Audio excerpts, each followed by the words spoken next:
నిజ నిర్ధారణకు అంతిమ నిర్ణయం డిఎన్ఏ టెస్ట్. ఉన్నది ఉన్నట్లుగా వాస్తవాలను శోధించి వివరించే మన డిఎన్ఏ టీవీ, మన రాష్ట్రం, మన ఛానల్. నమస్కారం, వార్తలకి స్వాగతం. ఈనాటి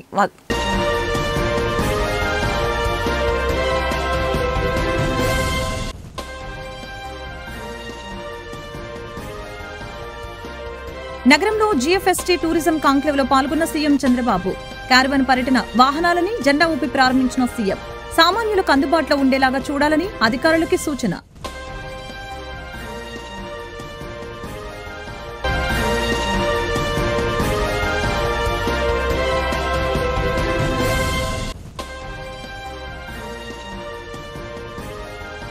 మాజీ సీఎం జగన్ పై తొందరపాటు చర్యలు వద్దని పోలీసులకు హైకోర్టు ఆదేశాలు. సింగయ్య మృతి కేసులో జగన్ కి తాత్కాలిక ఊరట. నిందితులపై ఎలాంటి తొందరపాటు చర్యలు తీసుకోవద్దని స్పష్టమైన ఆదేశాలు జారీ చేసిన high court.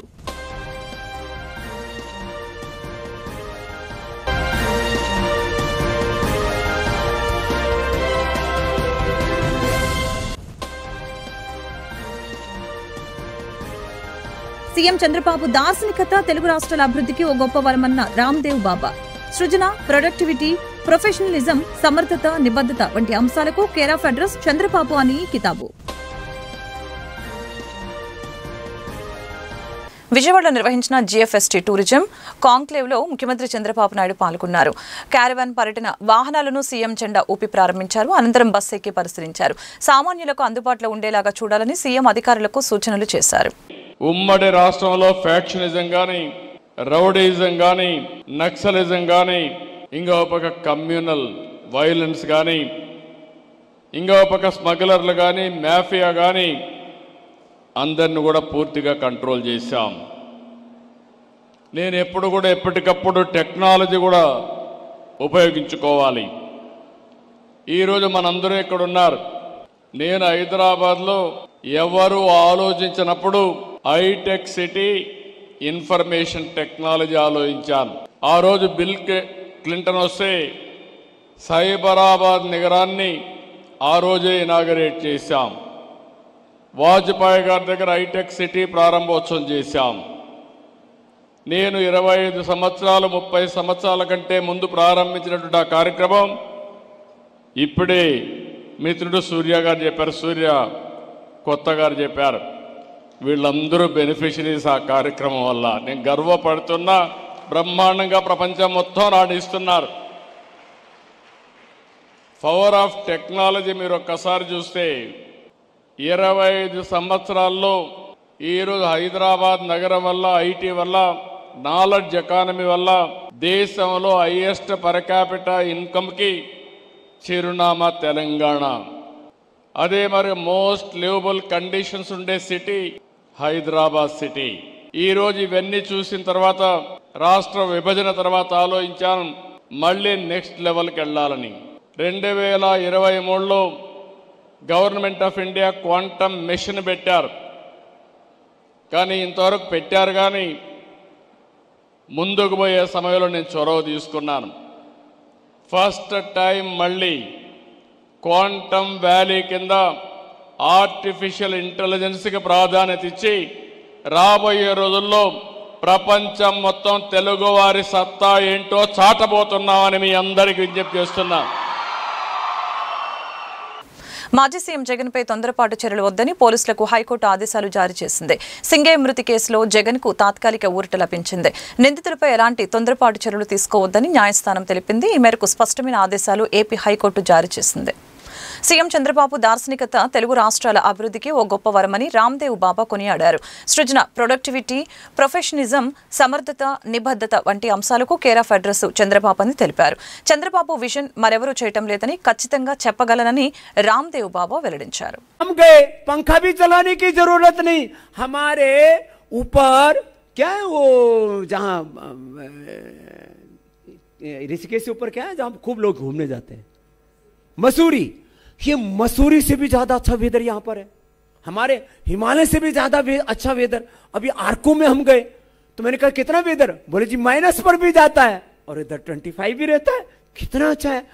all type of weather, all type of nature, forest, rivers, समुद्र, उसके बीच क्या नहीं है यहां पर। और सबसे अच्छे हमारे चंद्रबाबू नायडू इतने माने एक विजनरी पर्सन का भी फर्क पड़ता है। और मैं आपको एक बात कहता हूं, को देखो हम आज कोई पॉलिटिक्स की बात करने नहीं आए, लेकिन इस भारत को 2047 तक विकसित राष्ट्र बनाने के लिए यदि नरेंद्र मोदी जैसा प्रधानमंत्री चाहिए तो आंध्र प्रदेश को वर्ल्ड मैप पे लाने के लिए चंद्रबाबू नायडू ही एकमात्र विकल्प है। देयर इज नो, कोई दूसरी चीज हो ही नहीं सकती। तो आज हम थोड़ी सी तैयारी के साथ आए और एग्जीक्यूशन में देखो, जैसे हमारे चंद्रबाबू नायडू जी एग्जीक्यूशन में माने इन जैसा कोई दूसरा है नहीं, इतना जबरदस्त एग्जीक्यूशन। तो हम नेक्स्ट टाइम जब आएंगे तो यहां साल भर में कुछ बड़ा करके फिर आपके बीच में आएंगे। अभी तो हम आपको देख करके बड़े खुश हैं, पहली बार टूरिज्म को लेकर के इतनी बड़ी प्लान और उसको एग्जीक्यूशन के लिए इतना बड़ा विजन लेकर के बैठे हैं। मुझे लगता है टूरिज्म में पूरा भारत आंध्र प्रदेश से हमारे परम आदरणीय चंद्रबाबू नायडू जी से सीखेगा, ऐसा काम किया। तो बस मैं एक बार पुनः धन्यवाद करता हूं और हमारे दुर्गेश जी आपको भी प्रणाम करता हूं। और बालाजी हमारे किधर बैठे, ये बाला यादव, इधर भी यादव है, एक बार जोरदार इनके लिए भी तालियां बजा दो। हाँ, ये भी सब मिलजुल करके इतना अच्छा काम कर रहे हैं। हमारे जितने भी सीनियर IAS ऑफिसर्स हैं, कितना सबके अंदर विजन है। हम हरिद्वार से गंगा जल लेके आए हैं पूज्य आचार्य जी, अब हरिद्वार से हम गंगा जल लाए। हमने सोचा हम चंद्रबाबू नायडू को क्या गिफ्ट दें, तो हम हरिद्वार से गंगा जल और अपना पवित्र मन लेकर के आए आपके लिए।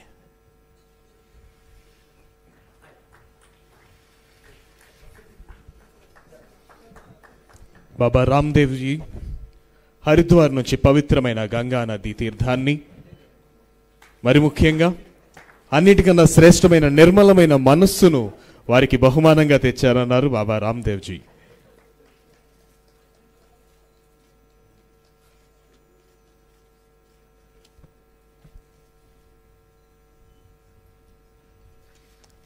Thank you, Babaji. Thank you so much for your love and concern towards Andhra Pradesh and the Chief Minister of Andhra Pradesh, Sri Nara Chandrababu Naidu garu. Thank you. I request everyone to please be seated while we proceed with the next interaction. Now I cordially invite the Managing Director of Atmospheric Core, Sri Saubhagya Mahopatra ji. Saubhagya Mahopatra ji, the Managing Director of Atmospheric Core, to please come on to the dais and interact with Honorable Chief Minister, sir. I would request the esteemed investors to keep their messages short because we are running late by time. So I would request you to please come to the point. What is the suggestion you are going to give to the Honorable Chief Minister, and please wrap up in 2 to 3 minutes. Please understand the time constraints. Thank you.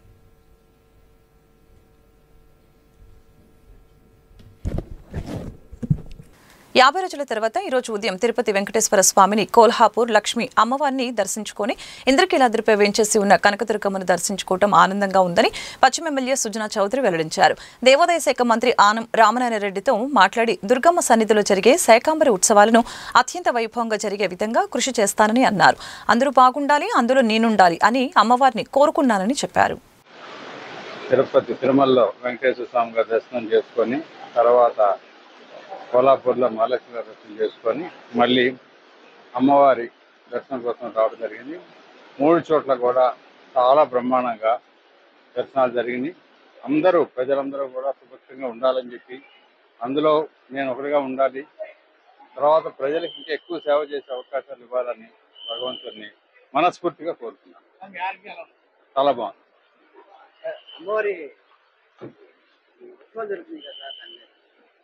రేపు శనివారం నాడు ఆనం రామనారాయణ రెడ్డి గారి ఆధ్వర్యంలో, మన దేవాదాయ శాఖ మంత్రి గారి ఆధ్వర్యంలో శనివారం నాడు ఉదయం ఒక మీటింగ్ పెట్టాం. ఆ మీటింగ్లో డిస్కస్ చేసి ఉత్సవాలు ఇంకా బ్రహ్మాండంగా చేయడానికి అన్ని ప్లాన్లు వేస్తాం. పశ్చిమ నియోజకవర్గంలో పలు అభివృద్ధి కార్యక్రమాలకు పశ్చిమ నియోజకవర్గ ఎమ్మెల్యే యలమంచిలి సత్యనారాయణ చౌదరి శంకుస్థాపనలు చేశారు. రానున్న కాలంలో మరిన్ని అభివృద్ధి పనులకి తాను శ్రీకారం చుడతానని వెల్లడించారు. ముఖ్యంగా నియోజకవర్గంలో నాయకులకి ప్రజలకి అందరికీ కూడా గత 2 నెలల నుంచి నాకు చెయ్యి ఫ్రాక్చర్ అవటం మూలాన రాలేకపోయాను. ఆ సందర్భంగా ఎంతోమంది నన్ను వచ్చి కలవడం జరిగింది. ఎంతోమంది చాలా ప్రేయర్స్ చేశారు. టెంపుల్స్లో కానీ, మాస్లో కానీ, చర్చెస్లో కానీ అన్నింటిలో కూడా వాళ్ళందరికీ కూడా హృదయపూర్వక కృతజ్ఞతలు చెబుతూ ఈ మనకు 1 year అయిన సందర్భంగా ఒకసారి అన్నీ నేను రివ్యూ చేసుకుంటే మనం కొంతవరకు చేయగలిగాం. నాకు ఎమ్మెల్యేగా నేను చేద్దాం అనుకున్నంత వరకు ఇంకా చేయలేదనేది నా ఉద్దేశం. చేయలేకపోయాను అనేది. ఇంకా నెక్స్ట్ ఇయర్లో బాగా ఇంప్రూవ్ చేసి ప్రజాసేవలో నిమగ్నం అవుదాం. ఈరోజు 43వ డివిజన్లో ముఖ్యంగా డ్రైనేజ్ వర్క్, రెయిన్ వాటర్ని నియంత్రించటం, తర్వాత ఎప్పటికప్పుడు ఎక్కడా కూడా వాటర్ లాగింగ్ అవ్వకుండా చేయటానికి ఈ వర్క్ ఓవరాల్గా అయితే 43, 55, 39, 54 4 డివిజన్లు కలిపి 7 కోట్ల వరకు మంజూరు చేయడం జరిగింది. దాంట్లో ఈరోజు శంకుస్థాపన చేశాం. ఇంజనీర్ గారితో కూడా మాట్లాడాను. వాళ్ళు సుమారుగా ఎస్టిమేషన్ 1 year టైం ఇచ్చారు, కానీ 1 year అనేది చాలా ఎక్కువ పీరియడ్. దీనికి తప్పకుండా ఈ గారు కూడా చెప్పారు త్వరగా ఇంకోసారి మళ్ళీ రీఎస్టిమేట్ చేసి, అంటే డబ్బుకు కాదు టైంకి, సంవత్సరం కాకుండా 3-4 నెలల్లో కంప్లీట్ చేయడానికైనా ఆ కాంట్రాక్టర్ గారితో కూడా మాట్లాడి మళ్ళీ సబ్మిట్ చేస్తా అన్నారు. తప్పకుండా ప్రజలందరూ కూడా దీన్ని వినియోగించుకొని ఇంకా పరిశుభ్రంగా పెట్టుకోవడానికి అవకాశాలు వస్తాయని చెప్పి నా నమ్మకం. ప్రజలు దీంతో పాటు ఇంకేదన్నా కనుక మార్పులు, చేర్పులు, సలహాలు, సందేహాలు ఏమైనా ఉంటే మాత్రం తప్పకుండా మా ఆఫీస్కి తెలియపరచవలసి కోరుకుంటూ సెలవు తీసుకుంటాం. డిఎస్సీలో 3% క్రీడాకారులకు ఉద్యోగాలు కేటాయించిన రాష్ట్ర ముఖ్యమంత్రి చంద్రబాబు నాయుడు క్రీడా స్ఫూర్తికి నిదర్శనమని క్రీడా శాఖ మంత్రి మండేపల్లి రాంప్రసాద్ రెడ్డి వెల్లడించారు. కూటమి ప్రభుత్వం క్రీడల అభివృద్ధికి ఎనలేని కృషి చేస్తుందని పేర్కొన్నారు. శాప్ డైరెక్టర్లుగా ప్రమాణ స్వీకారం చేస్తున్న వారందరికీ అభినందనలు తెలిపారు. ఆంధ్రప్రదేశ్ క్రీడా ప్రాధికార సంస్థ బోర్డు డైరెక్టర్స్ బాధ్యతలు తీసుకునే కార్యక్రమం చాలా అట్టహాసంగా నిర్వహించడం జరుగుతుంది. మా స్పోర్ట్స్ మినిస్టర్ రాంప్రసాద్ రెడ్డి గారి నేతృత్వంలో ఈరోజు డైరెక్టర్స్ అందరూ కూడా బాధ్యతలు తీసుకున్నారు. ఏదైతే గౌరవ ముఖ్యమంత్రి నారా చంద్రబాబు నాయుడు గారు ఈ రాష్ట్రాన్ని క్రీడాంధ్రప్రదేశ్గా మార్చాలని ఏదైతే సంకల్పిస్తున్నారో ఆయన సంకల్పానికి అనుగుణంగా మా డైరెక్టర్స్ కూడా పనిచేస్తారు. తదనుగుణంగా కూడా మా ఆలోచన విధానం ఉంది. ఇప్పటికే గతంలో లేని విధంగా భిన్నంగా ఇప్పటికే మనం ఒక బెస్ట్ పాలసీని కూడా తీసుకొని వచ్చాం, ఇన్సెంటివ్స్ తీసుకొని వచ్చాం. దాంతోపాటు జాబ్ రిక్రూట్మెంట్ విషయంలో కానీ అన్నీ ఒక ప్రణాళికాబద్ధంగా ముందుకెళ్తున్నాం. ఒక పక్క ఇన్ఫ్రాస్ట్రక్చర్ క్రియేట్ చేస్తూనే ఒక పక్క సమర్థవంతంగా స్పోర్ట్స్ అథారిటీని ముందుకు తీసుకెళ్లాలన్న ఆలోచనతో ముందుకెళ్తున్నాం. దాంతోపాటు ఇప్పుడు వచ్చిన ఎవరైతే బోర్డు ఉందో బోర్డు కూడా బ్రహ్మాండమైన బోర్డుని గౌరవ ముఖ్యమంత్రి గారు నియమించడం జరిగింది. క్రీడాకారులకు కానీ, అసోసియేషన్లు కానీ, పీటీలు కానీ ఏదైతే క్రీడలు నిర్వహిస్తున్నారో వాళ్ళు కానీ యువతకు కూడా పెద్దపీట వేయడం జరిగింది. ఈ సమర్థవంతమైన బోర్డు భవిష్యత్తులో ఈ స్పోర్ట్స్ అథారిటీని ది బెస్ట్గా ఆంధ్రప్రదేశే కాదు దేశం అంతా గర్వించదగ్గ ఈ నిర్వహణ ఉంటుందని ఆశిస్తున్నాం. దానికి అనుగుణంగా కూడా మా కార్యాచరణ ఉంటుంది. ఇప్పుడు మాకు 400 ఈ డిఎస్సిలో 421 పోస్టులు క్రీడాకారులకు ఈరోజు కేటాయించడం జరిగింది. ఇప్పుడు ఈ 421 మంది క్రీడాకారులు ఫస్ట్ టైం ఈ దేశ చరిత్రలో 421 మంది క్రీడాకారులు డైరెక్ట్గా ఈరోజు డిఎస్సి ద్వారా ఎంపిక చేయడం వితౌట్ ఎగ్జామ్తో. భవిష్యత్తులో కూడా ప్రతి సంవత్సరం నియమించే ప్రతి నోటిఫికేషన్లో మా క్రీడాకారులు వాళ్ళకి ఏదైతే 3% రిజర్వేషన్ ఉందో ఆ 3% రిజర్వేషన్లో ఉద్యోగాలు వస్తాయి. ఈ 5 సంవత్సరాలు పూర్తయ్యేదానికి దాదాపు 15,000 మంది క్రీడాకారులు ఉద్యోగస్తులుగా మారబోతున్నారు. ఇది ఒక చరిత్ర అవబోతోంది. మొత్తం రాష్ట్రం అంతా ఏదైతే క్రీడా రంగం ఏదైతే ముఖ్యమంత్రి గారు కలగన్నారో ఆ కళలు కనుక క్రీడాకారులు గతంలో ఏదైతే ఆశించారో అసోసియేషన్స్ ఏదైతే ఆశించారో తదనుగుణంగా ఈరోజు ఈ నియామకాలన్నీ జరుగుతున్నాయి. డిప్యూటీ సీఎం పవన్ కళ్యాణ్ పై వైసీపీ నేత పోతిన వెంకట మహేష్ చేసిన అనుచిత వ్యాఖ్యలను జనసేన కృష్ణా పెన్న రీజనల్ కోఆర్డినేటర్ పల్లెపు విజయలక్ష్మి ఖండించారు. పవన్ కళ్యాణ్ నిజాయితీని ప్రశ్నించే స్థాయి మహేష్ కు లేదని ఆమె స్పష్టం చేశారు. తనను నమ్ముకున్న వారికి వైసీపీలో ఒక్క పదవైనా ఇప్పించగలిగారా అని ప్రశ్నించారు. అందరికీ నమస్కారం. ఈరోజు ఈ మీడియా సమావేశం ఏర్పాటు చేయడానికి కారణం ఏంటంటే వైఎస్ఆర్సీపీ నాయకులు పోతిన మహేష్ గారు నిన్న ఇష్టం వచ్చినట్టు పవన్ కళ్యాణ్ గారిని కొన్ని అనుచిత వ్యాఖ్యలు చేశారు. మేము జనసేన పార్టీ నుంచి తీవ్రంగా ఖండిస్తున్నాం. మేము పోతిన మహేష్ గారిని ఒకటే అడుగుతున్నాం, మీరు నిన్న గొప్ప సిద్ధాంతిలాగా వేదాంతం చెప్తున్నారు, నేతి బీరకాయలో నెయ్యి ఉండదు, పవన్ కళ్యాణ్ గారిలో నిజాయితీ లేదని చెప్పి, నిజాయితీ ఉందో లేదో మీ మనస్సాక్షికి తెలుసు. మేము చెప్పాల్సిన అవసరం లేదని నేను తెలియజేస్తున్నా. నిజాయితీ ఉంది కాబట్టే మీకు 2019లో మీ ముక్కు మొహం తెలియకపోయినా, మీరు గతంలో పెద్ద నాయకులు కాకపోయినా, మీకు రాజకీయ నేపథ్యం లేకపోయినా మీరు జెండా పట్టుకున్నారు అని పోతున్న మహేష్ నా మనిషి అని నమ్మి 2019లో మీకు సీట్ ఇచ్చి ఆ రోజు ఉన్న సిపిఎం సిపిఐ పొత్తులో కూడా వాళ్ళని ఎదిరించి మీకు ఆ రోజు సీట్ ఇవ్వడం జరిగింది పశ్చిమ నియోజకవర్గంలో. మీరు ఆ రోజు గెలవలేకపోయారు. కేవలం 22,000 ఓట్లతో మీరు 3వ 4వ స్థానంలోకి మీరు రావడం జరిగింది. ఆ రోజు మిమ్మల్ని నమ్మి సీట్ ఇచ్చారు, ఆ రోజు గెలవలేదు. తర్వాత కూడా రాష్ట్ర అధికార ప్రతినిధి, నగర అధ్యక్షుడు, పశ్చిమ నియోజకవర్గ ఇన్ఛార్జ్ ఇచ్చి పార్టీని విజయవాడ నగరం లాంటి విజయవాడ నగరంలో మీకు పార్టీని చేతులు అప్పచెప్పారు పవన్ కళ్యాణ్ గారు. అది నిజాయితీ. పవన్ కళ్యాణ్ గారికి నిజాయితీ ఉంది కాబట్టే మిమ్మల్ని నమ్మి ఒక గల్లీ స్థాయి నాయకుడిని తీసుకొచ్చి ఒక ఢిల్లీ స్థాయిలో ఉన్న నాయకుల్లాగా తయారు చేసి మిమ్మల్ని చేసింది పవన్ కళ్యాణ్ గారు. మీకు ఒకటికి పదవులు ఇచ్చింది పవన్ కళ్యాణ్ గారు. ఈ రోజు మీరు పవన్ కళ్యాణ్ గారు సీట్ ఇవ్వలేదని చెప్పి ఇష్టానుసారం పదే పవన్ కళ్యాణ్ గారి మీద విషం చిమ్మడం సరైన పద్ధతి కాదు.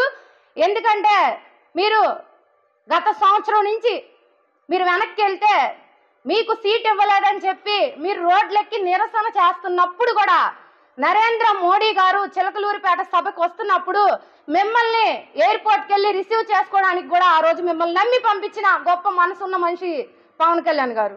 అది మీరు గుర్తు తెచ్చుకోవాలి.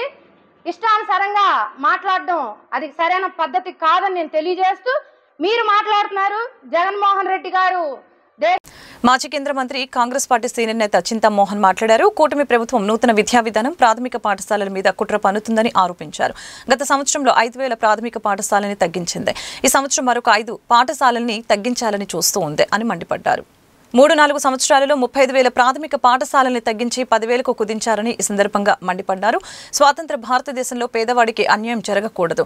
ఆంధ్రప్రదేశ్ రాష్ట్రంలో పేదవాడికి అన్యాయం జరుగుతోంది. కూటమి పాలనలో ఓబీసీలకు, ఎస్సీలకు, ఎస్టీలకు, ముస్లిం మైనార్టీలకు అన్యాయం జరుగుతుందని ఈ సందర్భంగా మండిపడ్డారు. ఎందుకు వస్తున్నారు? మహిళల ముందే, గిరిజన మహిళల ముందే కోస్తున్నారు. అవునా కాదా? ఎందుకు కోస్తున్నారు? అక్కడ ఉన్నట్టు వాళ్ళు వెళితే అక్కడ ఉన్నటువంటి ఖనిజ సంపదను దోచుకునేదానికి చేస్తున్నారు. ఇదే ప్రజాస్వామ్యం? ఇదే కూటమి ప్రభుత్వం? ఇదే ఆంధ్రప్రదేశ్ రాష్ట్రం అని చంద్రబాబు నాయుడు నేను సూటిగా అడుగుతున్నాను. మైనారిటీలు వాళ్ళు ఏదో ఆస్తులు సంపాదించుకున్నారు. ఒక్క బోర్డుకు నువ్వు సపోర్ట్ చేసావు అక్కడ బీజేపీకి. తప్పు కాదా చంద్రబాబు నాయుడు గారు? ఏం చెప్తావు జవాబు దీనికి? తప్పని నేను తెలియజేస్తున్నాను. జరుగుతున్నటువంటి విద్యా విధానాన్ని ఖండిస్తున్నాను. వెంటనే మార్చుకోవాలి మనసని తెలియజేస్తున్నాను. రెండవది అమరావతి. ఆయన దేవతల రాజధాని అంటాడు. నిన్న మొన్నంతా తిరిగాను, ఎక్కడన్నా దేవతలు ఏమన్నా కనిపిస్తారేమో అని. నాకు కనిపించిందల్లా కర్రతొమ్మ చెట్లు కనిపించాయి. ఒక్క దేవుడు కనిపించలేదు, ఒక్క దేవాలయం కనిపించలేదు. ఎందుకు ఇట్లా చెప్తావు? ఎందుకు చెప్తావు ఇలా? దేవతల రాజధాని 26 జిల్లాలు ఉన్నాయి. దాదాపు 23 జిల్లాల్లో ఉన్నటువంటి వాళ్ళు అమరావతిని ఇష్టపడటం లేదు. నేను న్యూట్రల్గా ఉంటాను. నాకేమి అమరావతి అయినా ఒకటే, ఇంకోటైనా ఒకటే. దీని గురించి నేను ఏ నిర్ణయం తీసుకున్నా చూస్తూ ఉంటాను. 26 జిల్లాల్లో ఉన్నటువంటి వాళ్ళల్లో రాయలసీమ జిల్లాల్లో ఉన్న వాళ్ళు ఇష్టపడటం లేదు అమరావతిని. కర్నూలు నుంచి ఒంగోలు దాకా 10 జిల్లాల్లో ఎవ్వరూ ఇష్టపడటం లేదు, బయటపడటం లేదు. అంతే. మొన్ననే తిరుపతిలో ఒక రాయలసీమ నాయకుడు వచ్చేసి ఒక మాట చెప్పాడు, మేము ఉద్యమాన్ని మొదలు పెడతామని. చంద్రబాబు నాయుడికి సున్నితంగా తెలియజేస్తాను, నువ్వు రాయలసీమ బిడ్డవి. నువ్వు రాయలసీమ వాళ్ళే నీ పైన వ్యతిరేకంగా ఉన్నారు. అమరావతి పైన ఆలోచించవయ్యా ఓ మిత్రమా. నాకు 50 ఏళ్ళుగా నువ్వు బాగా తెలుసు. ఆలోచించు. మరి కామ్రేడ్ బివి రాఘవులు గారు రాజధాని పైన ఒక స్టేట్మెంట్ ఇచ్చాడు. రాజధాని నగరం కట్టేదానికి 1000 ఎకరాలు చాలు అన్నాడు. దాంతో కామ్రేడ్ బివి రాఘవులు గారితో నేను ఏకీభవిస్తున్నా. 1000 ఎకరాలకు మించి అవసరం లేదు. భువనేశ్వర్లో రాజధాని ఉంది, చెన్నైలో రాజధాని ఉంది, బెంగళూరులో రాజధాని ఉంది. ఏ రాజధానికి 1000 ఎకరాలు ఎవడూ తీసుకోలేదే, నువ్వెందుకు చేస్తున్నావు? సరే, నీకేదో ఇష్టపడ్డది. మరి మీకు బంధువులు ఎక్కువ గుంటూరు జిల్లాలో. ఆ బంధు ప్రీతితో ఇక్కడికి వచ్చావు, తిరుపతి నుంచి అమరావతికి వచ్చావు. మరి బంధు ప్రీతితో నువ్వు 1000 ఎకరాలు అనుకున్న దాన్ని నువ్వు 30,000 చిల్లర ఎకరం తీసుకున్నావు. వాళ్ళకి ఎన్నెన్నో చెప్పిన మాట. సమస్యల పరిష్కారం కోరుతూ మున్సిపల్ కార్మికులు ఆందోళన చేపట్టారు. సిఐటియు ఆధ్వర్యంలో నగరపాలక సంస్థ కార్యాలయం వద్ద అవుట్సోర్సింగ్ ఉద్యోగులు ధర్నా చేపట్టి నిరసన వ్యక్తం చేశారు. ఎన్నికల్లో ఇచ్చిన హామీ మేరకు అవుట్సోర్సింగ్ ఉద్యోగులకు వేతనాలు పెంచాలని యూనియన్ నాయకులు ముత్యాలరావు డిమాండ్ చేశారు. రాష్ట్ర ప్రభుత్వం అమలు చేస్తున్న అన్ని సంక్షేమ పథకాలను వర్తింపచేయాలని ఈ సందర్భంగా కోరారు. మున్సిపల్ ఇంజనీరింగ్ కార్మికులకు జీవో నెంబర్ 36 ప్రకారం జీతాలు ఇవ్వాలని, రాష్ట్ర ప్రభుత్వం అమలు చేస్తున్నటువంటి సంక్షేమ పథకాలు మున్సిపల్ అవుట్సోర్సింగ్ కార్మికులందరికీ అమలు చేయాలని చెప్పేసి, అలాగే గత సమ్మె సందర్భంగా ప్రభుత్వం ఒప్పందం చేసుకున్నటువంటి హామీలన్నింటినీ అమలు చేస్తూ జీవోలు ఇవ్వాలని చెప్పేసి రాష్ట్ర వ్యాప్తంగా మున్సిపల్ ఇంజనీరింగ్ కార్మికులు మున్సిపల్ కార్యాలయాల దగ్గర నిరసన తెలియజేయడం జరుగుతూ ఉంది. కూటమి ప్రభుత్వం అధికారంలోకి వచ్చిన సంవత్సర కాలంగా ముఖ్యమంత్రి గారిని, మున్సిపల్ శాఖ మంత్రి గారిని, డిఎంఏ గారిని, ప్రిన్సిపల్ సెక్రటరీ గారిని అనేక సార్లు కలిసి విన్నవించినప్పటికీ సమస్య పరిష్కారం కాలేదు. జూన్ 2వ తారీఖున మంత్రి గారు మున్సిపల్ కార్మిక సంఘాలతో చర్చలు జరిపి వెంటనే ముఖ్యమంత్రి గారి దగ్గర వెళ్ళి మాట్లాడి సమస్య పరిష్కారం చేస్తామని చెప్పారు. కానీ ఎప్పటి వరకు మళ్ళీ చర్చలకు పిలవటం కానీ ఏమీ చేయలేదు. అందువల్ల ఈ ప్రభుత్వం కూడా గత ప్రభుత్వం లాగానే మున్సిపల్ ఇంజనీరింగ్ కార్మికులకి అన్యాయం చేయాలని చెప్పేసి చూస్తూ ఉంది. అందుకని రాష్ట్ర వ్యాప్తంగా మున్సిపల్ కార్మికులందరూ సమ్మెలోకి వెళ్ళాలని చెప్పేసి నిర్ణయించుకోవడం జరుగుతుంది. జూలై 4వ తేదీన విజయవాడలో మున్సిపల్ ఇంజనీరింగ్ కార్మికుల మహాధర్నా కార్యక్రమం జరుగుతుంది. ఆ ధర్నాలో మున్సిపల్ ఇంజనీరింగ్ కార్మికులు ఎప్పటి నుండి సమ్మెలోకి వెళ్తున్నామనేది డేట్ ప్రకటించడం జరుగుతుంది.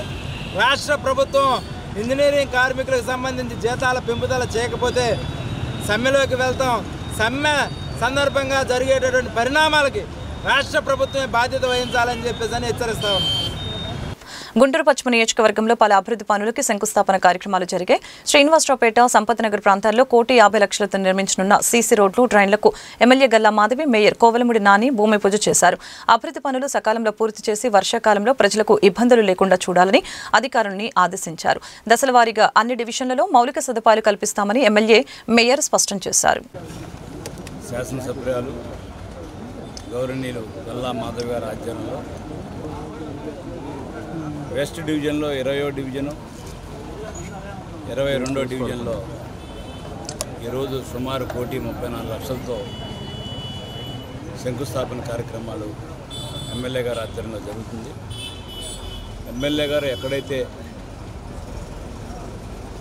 పేద, బడుగు, బలహీన వర్గాల కనీస మౌలిక వసతులు కల్పించడంలో ఆమె ప్రత్యేకమైన శ్రద్ధ చూపించి ఒక డ్రైన్ల విషయం కానివ్వండి, కామన్ పీపుల్కి టాయిలెట్ల విషయంలో కానివ్వండి, నగర శివారు ప్రాంతమైన కొబ్బరితోట ఏరియాలో రాకపోకల గురించి కానివ్వండి, ఇక్కడ కొన్ని వాటర్ ట్యాంక్ దగ్గర అసంఘ కార్యక్రమాలు గంజాయి బ్యాచ్ వాళ్ళు సాయంత్రం పూట దాన్ని ఆక్యుపై చేసి చేస్తారని కంప్లైంట్ రావడంతో ఎమ్మటే ప్రపోజల్ పెట్టి ఒక డే అండ్ నైట్ వాచ్మ్యాన్తో పాటు మినిమం 11 ఫీట్ కాంపౌండ్ వాళ్ళు కూడా కన్స్ట్రక్షన్ చేసి కట్టుదిట్టమైన చర్యలు చేపట్టారు. ముఖ్యంగా ప్రతి పౌరుడు కూడా దీంట్లో భాగస్వామ్యమై గుంటూరు వెస్ట్ కాన్స్టిట్యున్సీలో జరిగే వర్క్ మీరందరూ కూడా బాధ్యులే. మీరు కూడా చూసి ఎప్పుడైనా ఎవరైనా అడగవచ్చు, దాన్ని క్వాలిటీ సరిగ్గా ఉందా లేదా అని కూడా మీరు ప్రశ్నించవచ్చు. మీకు ఎక్కడైనా కనుక లోటుపాట్లు కనుక అనిపిస్తే ఇమీడియట్గా ఎమ్మెల్యే గారికి కానీ మున్సిపల్ కార్పొరేషన్ కమిషనర్ గారికి కంప్లైంట్ చేసి తప్పకుండా దాన్ని ఇమీడియట్గా సరిదిద్దుతాం. అట్లాగే మేడం చెప్పినట్టు శానిటేషన్ విషయంలో కూడా ప్రత్యేక ఒక వింగ్ని పెట్టి ఎవ్రీడే మానిటర్ చేస్తూ తప్పకుండా అతి తొందరలోనే ఎన్నో సంవత్సరాల నుంచి పేరుకుపోయిన ఈ చెత్తని ఈ యొక్క మురికివాడల్ని శుభ్రం చేసే కార్యక్రమంలో గుంటూరు తెలుగుదేశం పార్టీ ఆధ్వర్యంలో ఎమ్మెల్యే గారి ఆధ్వర్యంలో జరుగుతుంది.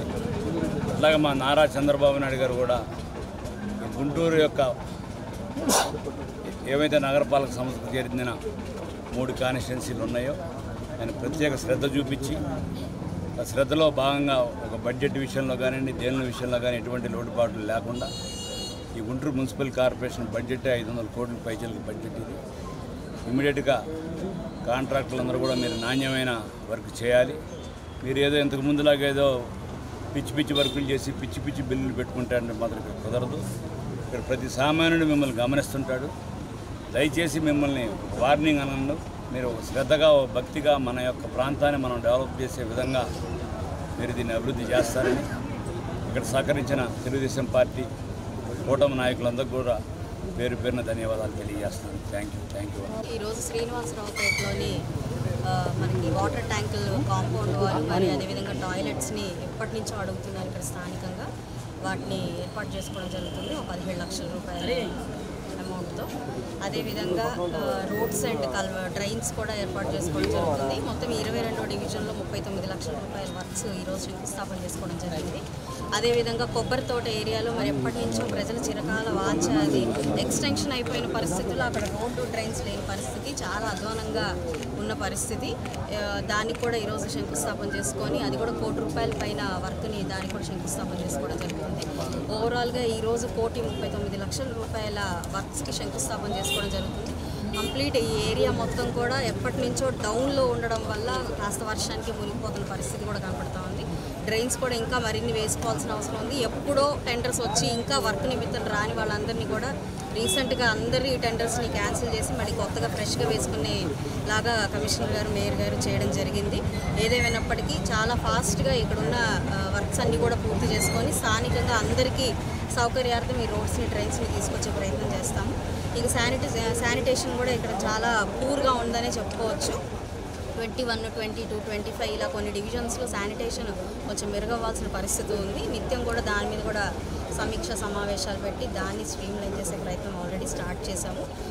కొత్తగా డస్ట్బిన్లు కూడా ఆర్డర్ ఇవ్వడం జరిగింది. అవి రాగానే ఇక్కడ కూడా డస్ట్బిన్లు ఏర్పాటు చేసి ఫాస్ట్గా శానిటేషన్ సమస్యను కూడా వాళ్ళు తీరుస్తామని చెప్పి హామీ ఇవ్వడం జరిగింది. ఏదేమైనా మొత్తం నియోజకవర్గ స్థాయిలో అనేక అభివృద్ధి కార్యక్రమాలతో ఇది మంచి ప్రభుత్వంగా ముందుకు వెళ్తాం. వార్త ముగించే ముందు ముఖ్యాంశాలు మరొకసారి.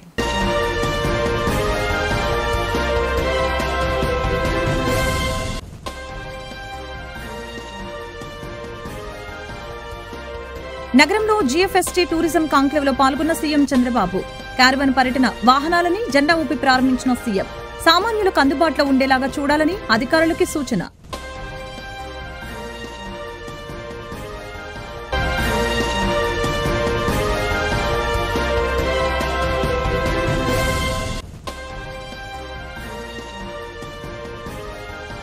మాజీ సీఎం జగన్ పై తొందరపాటు చర్యలు వద్దని పోలీసులకు హైకోర్టు ఆదేశాలు. సింగయ్య మృతి కేసులో జగన్ కి తాత్కాలిక ఊరట. నిందితులపై ఎలాంటి తొందరపాటు చర్యలు తీసుకోవద్దని స్పష్టమైన ఆదేశాలు జారీ చేసిన హైకోర్టు.